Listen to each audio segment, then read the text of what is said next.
Doctor റോയിയുടെ മരണം ഒരു സൂയിസൈഡായിട്ട് നിങ്ങൾക്ക് തോന്നുന്നുണ്ടോ? അതൊരു കൊലപാതകം തന്നെയല്ലേ?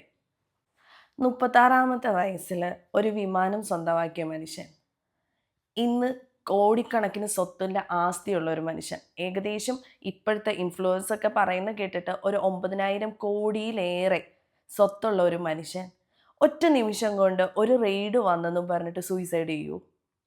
നിങ്ങൾക്ക് തോന്നുന്നുണ്ടോ? എനിക്ക് തോന്നുന്നത് എൻ്റെ ഒരു കാഴ്ചപ്പാടാണ്. ഈ 3 ദിവസം പുള്ളിക്ക് കാര്യമായ ഒരു ബ്ലാക്ക് മെയിലിംഗ് അവിടെ നടന്നിട്ടുണ്ടായിരിക്കും. അതുകൊണ്ടാണ് പുള്ളി സൂയിസൈഡ് ചെയ്യാൻ കാരണം.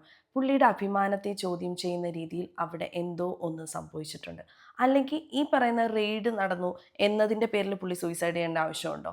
കാര്യം ഇത്രയും കോടിയുള്ള ഒരു മനുഷ്യൻ ആ ഫൈൻ അടച്ച് തീർത്താൽ തീരാവുന്ന പ്രശ്നമേ ഉള്ളൂ.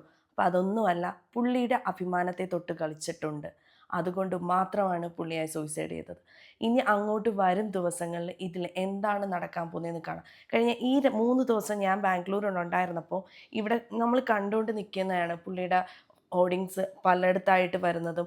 കാണുമ്പോൾ തന്നെ നമുക്ക് ഒത്തിരി വിഷമം തോന്നും. ഒരു മലയാളി ബിസിനസ്സുകാരൻ, നമ്മുടെയൊക്കെ റോൾ മോഡലായിട്ടുള്ള ഒരു മനുഷ്യൻ പെട്ടെന്ന് ഒരു നിസ്സാര കാര്യത്തിന് സൂയിസൈഡ് ചെയ്യുക എന്ന് പറയുന്നത് വിശ്വസിക്കാൻ പറ്റുന്നില്ല.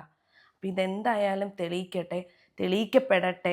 ഇനിയൊരു മനുഷ്യന്, ഇനിയൊരു ബിസിനസ്സുകാരനും ഇങ്ങനെ സംഭവിക്കാതിരിക്കട്ടെ.